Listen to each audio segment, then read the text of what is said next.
Janasena party 12 సంవత్సరాలు పూర్తి చేసుకున్నటువంటి సందర్భంగా లిబరేషన్ కాంగ్రెస్ పార్టీ తరపున ఆ పార్టీ అధ్యక్షుడు గౌరవ పవన్ కళ్యాణ్ గారికి, నాయకులకి, కార్యకర్తలకి శుభాకాంక్షలు తెలియజేస్తూ ఉన్నాం.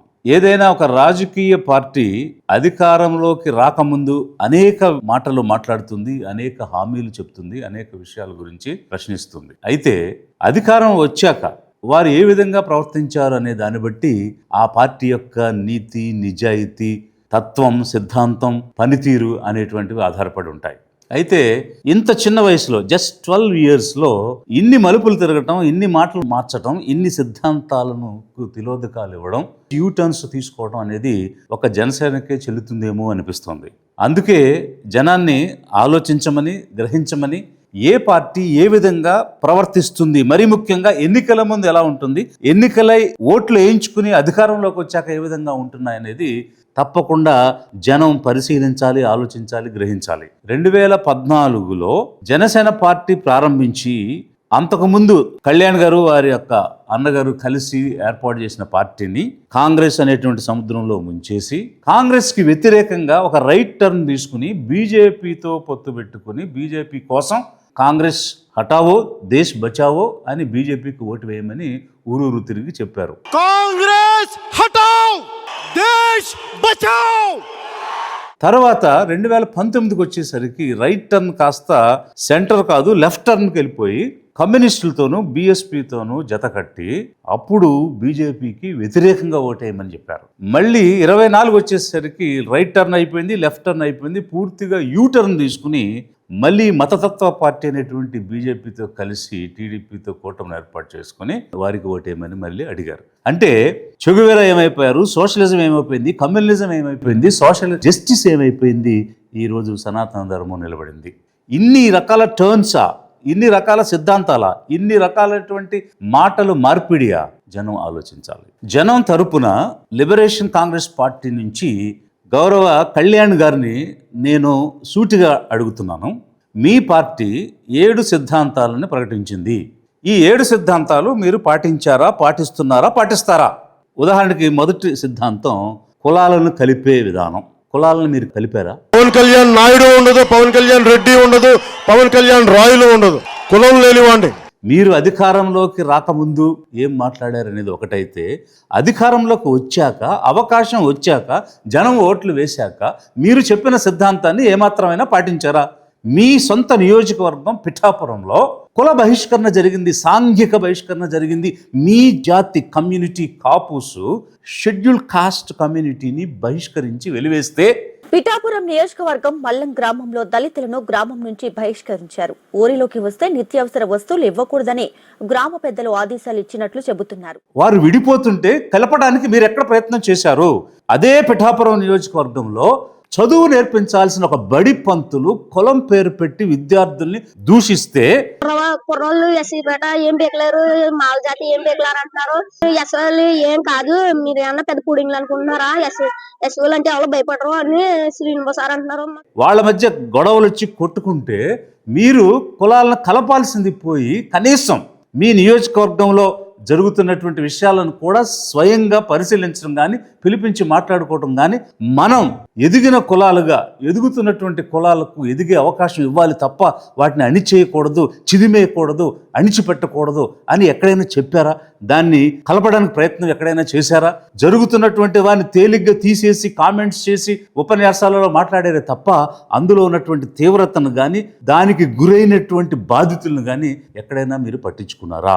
అంతేకాదు, మీ కమ్యూనిటీ వారు చనిపోతే, కాల్పుల్లో చనిపోయినా, యాక్సిడెంట్లో చనిపోయినా మీరు వెళ్ళి పరామర్శించి లక్షల రూపాయలు సహాయం చేశారు. మీ వితరణకు సెల్యూట్. అయితే వేరే కమ్యూనిటీ చనిపోతే ఎవరికి మీరు రూపాయి ఇవ్వలే, కనీసం సీఎం రిలీఫ్ కూడా ఇప్పించలేదు, పలకరింపు కూడా లేదు. ఇది కులాలను కలిపే సిద్ధాంతమా? మీ రెండో సిద్ధాంతం మత ప్రస్తావన లేనటువంటి రాజకీయాలు. మీరు అధికారంలోకి వచ్చిన తర్వాత కరెక్ట్గా దానికి పూర్తిగా వ్యతిరేకంగా, ఆపోజిట్గా మీరు చేస్తున్న ప్రస్తావన నిరంతరం మతమే. పార్టీ గోడల మీద, పార్టీ రాజ్యాంగంలో మీరు రాసింది మత ప్రస్తావన లేని రాజకీయమని. కానీ మీరు అధికారంలో అడుగుపెట్టిన నాటి నుంచి నిరంతరం మీరు మాట్లాడేది మత ప్రస్తావనే. సాక్షాత్తు చట్టసభ అయినటువంటి అసెంబ్లీలో కూడా మీరు ఏం మాట్లాడతారంటే అల్లా అని ఒకసారి అంటారు, ముస్లిం అని ఇంకోసారి అంటారు, జీసస్ అని ఒకసారి అంటారు, క్రిస్టియన్ అని ఒకసారి అంటారు, బుద్ధిస్ట్ అంటారు, సిక్ అంటారు. ఇదే వేరే ఇస్లాంకి జరిగిన, క్రిస్టియానిటీకి జరిగిన, జీసస్ క్రైస్ట్కి జరిగిన, మహమ్మద్ ప్రవక్తకి జరిగిన, అల్లాకి జరిగిన ఇలా ఉండేది కదా. నిరంతరం మతం గురించే మాట్లాడుతూ, మత ప్రస్తావనే చేస్తూ, మతాల మధ్య చిచ్చును రగిలిస్తూ, మతాల మధ్య విద్వేషాన్ని రగిలిస్తూ, ఒక రాజ్యాంగబద్ధమైనటువంటి పదవిలో ఉన్నటువంటి మీరు మతాల గురించి మాట్లాడటం అనేది మీరు చేసినటువంటి ప్రమాణ స్వీకారానికి విరుద్ధమే కాకుండా రాజ్యాంగ రక్షణకు కూడా విరుద్ధంగా, మీ పార్టీ రాజ్యాంగానికి విరుద్ధంగా మీరు పనిచేస్తూ ఉన్నారు. ఎలాంటి ఆధారాలు లేకుండా తిరుపతి దైవ ప్రసాదంలో జంతు కొవ్వు, గొడ్డు కొవ్వు కలిసింది, పంది కొవ్వు కలిసింది, చేప నూనె కలిసిందని గట్టిగా అరిచి మీరు అన్అపాలజెటిక్ అని డిక్లేర్ చేసుకున్నారు. కొంతకాలంగా కల్తీ నెయ్యతోటి, జంతువు కొవ్వుతోటి కలిపిన ప్రసాదాలు ఏడుకొండల వాడికి నైవేద్యంగా పెడతారు. ఆమేన్. అన్అపాలజెటిక్ సనాతని హిందూ. ఎక్కడుంది ఆధారం? సైన్స్ ఏం చెప్పింది? ఎలాంటి కొలెస్ట్రాల్ లేదని చెప్పింది. కనీసం దానిలో గొడ్డు కొవ్వు లేదు, పంది కొవ్వు లేదు, చేప నూనె లేదు, కనీసం నెయ్యి కూడా కొలవదగినంత సాంద్రతలో లేదని చెప్పినటువంటి దాని గురించి మీరు ఏకంగా లక్షల లడ్డూలు ల్యాడ్తో, చాలోతో పంపించేశారని చెప్పేసి మీరు చెప్పేశారు. ఎంత బాధ్యతారహితమైనటువంటి విధానం ఇది. ఒక బాధ్యత కలిగినటువంటి పదవిలో ఉన్న మంత్రిగా మీరు మతాల గురించి ఎవరైనా మాట్లాడితే తప్పు అని చెప్పాల్సిన మంత్రిగా ఉండి మీరు మతాల మధ్య చిచ్చు పెడుతూ మీ పార్టీ సిద్ధాంతానికి వ్యతిరేకంగా ఒక పార్టీ అధ్యక్షుడు పనిచేస్తున్నారని అంటే మీరుగాక ఇంకొక ఉదాహరణ ఎవరైనా ఈ దేశంలో ఉంటారా? గ్రహించాలి ప్రజలు. మూడవది భాషలకు సంబంధించి, నాలుగవది సంస్కృతికి సంబంధించి, అంటే భాషా సంస్కృతుల్ని కాపాడతాం అనేటువంటి 2 సిద్ధాంతాలు పెట్టారు. మీరు అధికారంలోకి రాకముందు హిందీ ఆధిపత్యం ఏంటి, ఉత్తరాది ఆధిపత్యం ఏంటి, ఎందుకు ఎందుకు ఎందుకు అని అరవటమే కాదు, ఇంచుమించు రంకెలు వేసినట్టుగా మీరు మాట్లాడి ఈరోజు అధికారంలోకి వచ్చాక మీరు హిందీని ఎందుకు యాక్సెప్ట్ చేయకూడదు, మీ చంద్రబాబు మీరు కలిసి తప్పేంటి అని ఎదురుదాడి చేస్తున్నారు. మాట్లాడితే హిందీని మీరు రుద్దుతున్నారు, సౌత్లు దక్షిణాదిని అంటారు. అన్ని దేశ భాషలే కదా. అసలు మనకంటూ ఒక భాష ఉంది, అది ఈ native language. Telugu is our native language. దేశ భాషలందు తెలుగు లెస్స అంటారు. It's Italian of the east అనేటువంటి ప్రస్తుతి ఉంది. అలాంటి ఒక తెలుగు భాష మనకు ఉండగా మరొక ఇండియన్ లాంగ్వేజ్ మనకెందుకు? అసలు హిందీ వల్ల ఏమిటి ప్రయోజనం? ఏ విధంగా తెలుగు కంటే హిందీ గొప్ప? అసలు ఆ సంస్కృతం వల్ల తెలుగు భాష సంకరణం చెంది స్వచ్ఛతను కోల్పోతున్నటువంటి సమయంలో మన భాషను, సంస్కృతిని కాపాడాల్సినటువంటి మీరు తెలుగు జాతి కోసం, తెలుగు రాష్ట్రాల కోసం అధికారం వచ్చాక ఏ విధంగా చేశారు? మీరు ఏం కాపాడారు? మీరు కాపాడకపోగా తాకట్టు పెట్టే ప్రయత్నం, తెలుగు జాతి ఆత్మ గౌరవాన్ని తాకట్టు పెట్టే ప్రయత్నం చేయలేదా? ఇక 5వ అంశం మీరు మాట్లాడింది ప్రాంతీయతను కాపాడుతూ జాతీయత అనేటువంటిది చెప్పారు. ఏం ప్రాంతీయతను మీరు కాపాడారు? తెలుగు రాష్ట్రాలు ఉన్నాయి, తెలుగు మాట్లాడేటువంటి రాష్ట్రాలు, వాటి ప్రయోజనాలు ఏమైనా మీరు కాపాడారా? మిగిలినటువంటి దక్షిణ రాష్ట్రాల సంగతి పక్కన పెడితే కనీసం తెలుగు వారి గురించి ఏం చేశారు మీరు? విభజన చట్టంలో అనేక రకాలైనటువంటి హామీలు అటు తెలంగాణకి ఇటు ఆంధ్రప్రదేశ్కి ఇస్తామని చెప్పున్నారు. ప్రత్యేక హోదా మాట్లాడారా మీరేమైనా? దుగ్గరాజపట్నం పోర్టు మీరేమైనా మాట్లాడారా? హైదరాబాద్కి విజయవాడ క్యాపిటల్కి మధ్య ఒక ఎక్స్ప్రెస్ వే వెంటనే నిర్మిస్తామని చెప్పారు. 12 సంవత్సరాలు అయింది, ఇంతవరకు అతిగతి లేదు. ఈ 2 రాష్ట్రాల మధ్య హైదరాబాద్ని విజయవాడని లింక్ చేస్తూ LRTS light rails transport system పెడతామని చెప్పారు. కనీసం దానికి సంబంధించిన ఊసు ప్రస్తావన ఒక్క బడ్జెట్లో లేదు, దాని గురించి మాట్లాడింది లేదు. మీరు అధికారంలో ఉండి కేంద్రంలోనూ రాష్ట్రంలోనూ చట్టంలో చేసినటువంటివి, పార్లమెంట్ సాక్షిగా ఆమోదించినటువంటి అంశాల గురించి ఏనాడైనా మీరు ప్రస్తావన చేశారా? కనీసం మా తెలుగు రాష్ట్రాలకి ఇది రావాల్సి ఉంది, ఇవ్వండి అని చెప్పి కనీసం ప్రధానమంత్రిని కలిసి ఒక పిటిషన్ అయినా మీరు ఇచ్చారా? ఏం ప్రాంతీయతను మీరు కాపాడుతూ ఉన్నారు? పైగా ఒకవైపు జనాభా ప్రాతిపదిక మీద పార్లమెంటరీ కాన్స్టిట్యుయెన్సీస్ని డీలిమిటేషన్ చేస్తామని రాబోయేటువంటి రోజుల్లో 2026లో జరగాల్సింది సెన్సస్ అయిన తర్వాత చేస్తామని చెప్తూ ఉంటే, ఒకవేళ దాని ప్రాతిపదికన గనక కాన్స్టిట్యుయెన్సీస్ డీలిమిటేషన్ గనక జరిగితే హిందీ బెల్ట్ లో ఉత్తర భారత రాష్ట్రాలలో అనేకంగా జనాభా పెరిగిపోయింది. దక్షిణ రాష్ట్రాలు అప్పుడు ఇచ్చినటువంటి పిలుపుని తీసుకుని, అప్పుడు భారత ప్రభుత్వం ఇచ్చినటువంటి నియమాలను తీసుకుని పాపులేషన్ తగ్గించుకుని అభివృద్ధి మీద కేంద్రీకరణ చేయడం వల్ల ఈరోజు దక్షిణ భారతదేశాల్లో జనాభా తగ్గింది. జనాభా ప్రకారంగా పార్లమెంటరీ కాన్స్టిట్యుయెన్సీలు ఇస్తే తెలుగు రాష్ట్రాలే కాదు, తమిళనాడు, కర్ణాటక, కేరళ, పాండిచ్చేరి నష్టపోతాయి.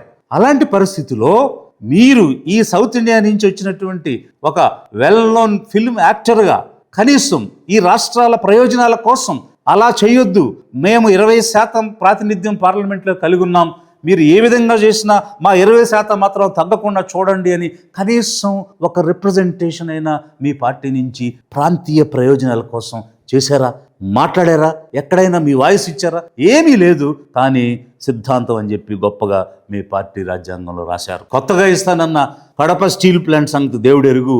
ఉన్న విశాఖపట్నం స్టీల్ ప్లాంట్ని ప్రైవేటైజ్ చేస్తూ ఉంటే అక్కడకు వెళ్ళి అనేక ఉద్యమాలు చేసి అరిచి గీపెట్టి మాట్లాడి ఈరోజు విశాఖ స్టీల్ ప్లాంట్ కాపాడతాం, ప్రైవేటీకరణ జరగనివ్వం అన్న హామీని కూడా మీరు కేంద్ర ప్రభుత్వం నుంచి తేలేకపోయారు. ఇదా ప్రాంతీయ ప్రయోజనాలు కాపాడుతామని పార్టీలో సిద్ధాంతంగా రాసుకోవడానికి అర్థం?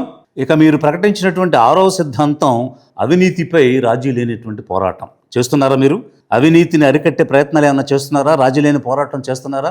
మీ నాయకులే ఎమ్మెల్యేలుగా ఉన్నవాళ్ళు, అనుచర నాయకత్వంగా ఉన్నవాళ్ళు ఇసుకను తవ్వుతున్నారు, మట్టి తవ్వుతున్నారు, మద్యంలో అవినీతి చేస్తున్నారు. ఎక్కడైనా ఆపే ప్రయత్నం చేశారా? చేయకపోగా మీరే అవినీతిని ప్రోత్సహిస్తున్నారు అనడానికి మీరు నటించినటువంటి సినిమాలకు అత్యధిక ధరలు పెట్టి పేదల సొమ్ముని పేదల కడుపు కొట్టి దోచుకుని కోట్లు సంపాదించుకునే ప్రయత్నం చేశారు. అంతేకాదు పక్కన ఉన్నటువంటి రాష్ట్రంలో ఒక ఎంపీగా గెలిచి ఈరోజు మంత్రిగా ఉన్నటువంటి మీలాంటి సినిమా యాక్టర్ సురేష్ గోపి గారు, వారు నేను మంత్రి అయిన తర్వాత సినిమాలు చేసుకునే అవకాశం నాకు లేకుండా పోయింది, నేను ఎంతో కొంత సినిమా యాక్టర్ ఉన్నప్పుడు సంపాదించుకునేవాడిని, కాబట్టి నాకు మంత్రి పదవి తీసేయండి, నేను సినిమాల్లోకి వెళ్ళి సంపాదించుకోవాలి, ఎందుకంటే నా పిల్లలు ఇంకా సెటిల్ అవ్వలేదని వారు చెప్పారు. అంటే దాని అర్థం ఏంటి?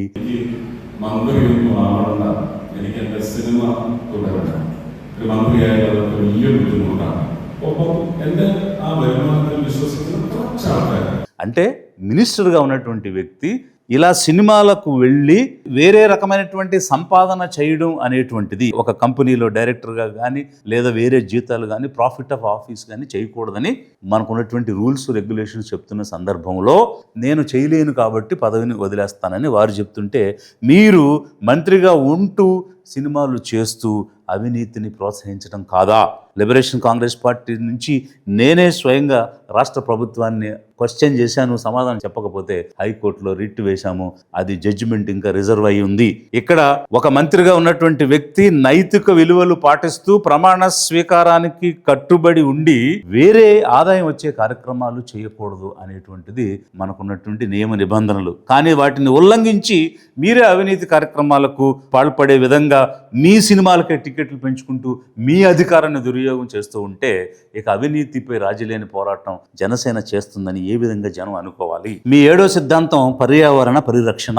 కోఇన్సిడెంటలీ మీకు ఇష్టమై తీసుకున్నారో మరేమో, మీరే పర్యావరణ శాఖ మంత్రి కూడా. అయితే పర్యావరణ శాఖ మంత్రిగా మీకు పర్యావరణాన్ని పరిరక్షించి ఒక బృహత్తరమైన అవకాశం వచ్చింది, ఒక గోల్డెన్ ఆపర్చునిటీ వచ్చింది. మీరు ఏ విధంగా పర్యావరణాన్ని పరిరక్షణ చేస్తూ ఉన్నారు?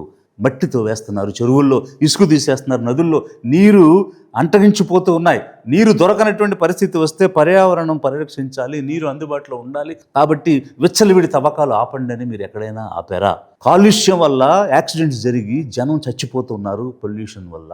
మరి అలాంటి పొల్యూషన్ని ఆపడానికి ఒక ప్రోటోకాల్ పెట్టి మళ్ళీ యాక్సిడెంట్ జరగకుండా మీరు ఏమైనా ప్రయత్నం చేశారా? మీరు వచ్చిన తర్వాత 2 సార్లు యాక్సిడెంట్ జరిగి జనం చచ్చిపోయారు. ఇదంతా ఒక ఎత్తు అయితే అభివృద్ధి పేరుతో 2 పంటలు పండేటువంటి భూముల్ని ఇండోసోల్ అని, సోలార్ ప్యానల్స్ అని భూములు లాకేసుకుంటూ ఉంటే రైతు ప్రయోజనాల కోసం, పర్యావరణం కోసం మీరు వ్యవసాయానికి యోగ్యం కాని భూములు తీసుకుని పరిశ్రమలు పెట్టి అభివృద్ధి చేయండి, అంతేగాని పర్యావరణాన్ని పాడు చేస్తూ పంటలు పండే భూములు తీసుకోవద్దని ఎక్కడైనా మీరు మాట్లాడారా? రైతుల తరపున కానీ ఎన్విరాన్మెంట్ తరపున కానీ మీరు ఎక్కడైనా మాట్లాడినట్టు దాఖలాలే లేవు. మీరు మంత్రిగా ఉండి కనీసం అడవుల్ని పెంచే కార్యక్రమంలో భాగంగా ఎఫారెస్టేషన్, రీఫారెస్టేషన్ అనేటువంటి కార్యక్రమాలు ఏమైనా చేశారా అంటే అవి కూడా ఎక్కడ కనిపించడం లేదు. మీరు చెప్పిన ఈ 7 సిద్ధాంతాలు చూస్తుంటే సిద్ధాంతాలకు అచ్చంగా వ్యతిరేకంగా పనిచేసే పార్టీ జనసేన పార్టీ అని అనడంలో ఏమైనా అతిశయోక్తి ఉన్నదా అని జనాన్ని ఆలోచించమని నేను కోరుతూ ఉన్నాను. సినిమా స్క్రిప్టుల్లాగా సిద్ధాంతాలు మార్చేశారు, సినిమా డైలాగుల్లాగా హామీలు ఇచ్చేశారు. సినిమాలో డైలాగ్ చెప్పినట్ట హామీలు ఇవ్వడం అంటే మీరు ఇచ్చినటువంటి హామీలు. ప్రీతి సుగాలి కేసు ఏమైంది? గవర్నమెంట్ ఫామ్ అవగానే ఫస్ట్ కేసు సుగాలి ప్రీతితో తీసుకుంటాం. ఆ కేసుకి ఇంతవరకు ఎందుకు న్యాయం జరగలేదు? 30,000 మంది మహిళలు అదృశ్యం అయిపోయారు. హ్యూమన్ ట్రాఫికింగ్ జరిగిందంటే 30,000 మంది పైచిలకు ఆడపిల్లలు అదృశ్యమైపోయారు ఆంధ్రప్రదేశ్ నుంచి.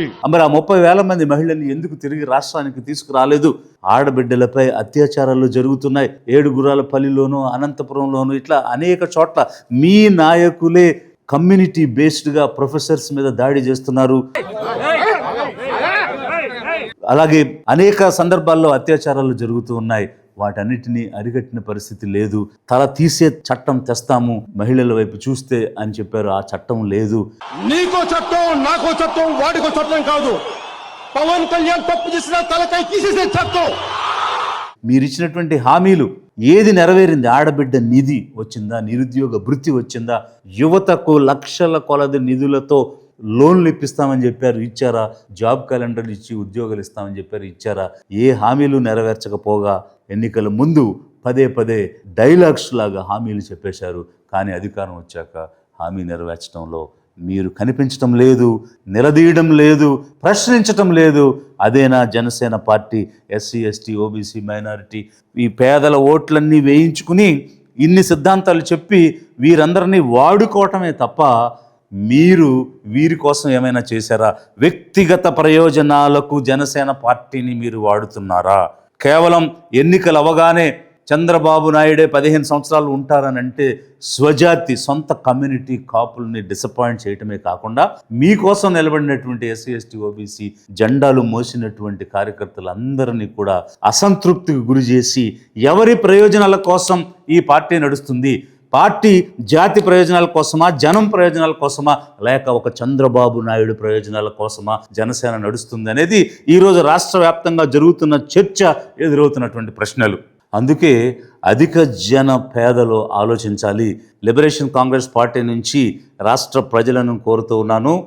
ఏ పార్టీ ఏ రకమైన హామీలు ఇచ్చి ఈరోజు ఓట్లు వేయించుకుని అధికారంలోకి వచ్చింది? తీరా అధికారంలోకి వచ్చాక హామీల గురించి మర్చిపోయి దోచుకునేటువంటి పని, దోపిడీ చేసేటువంటి పరిస్థితి మనం రాష్ట్రంలో చూస్తున్నాం. అందుకే మన ఓటు, మన నాయకత్వం, మన అధికారం అన్న దిశలో ఆలోచించండి. మన ఓటుని మనలో నుంచి వచ్చిన నాయకత్వానికి వేసుకుని మనం అధికారంలోకి ఎలా రావాలి అని ఆలోచన చేయమని అధిక జనులను కోరుతూ ఉన్నాను. ఎందరో మహనీయుల సిద్ధాంతాలు, యోధుల ఆశయాల సమ్మేళనం. దళాధిపతి విజయ్ కుమార్.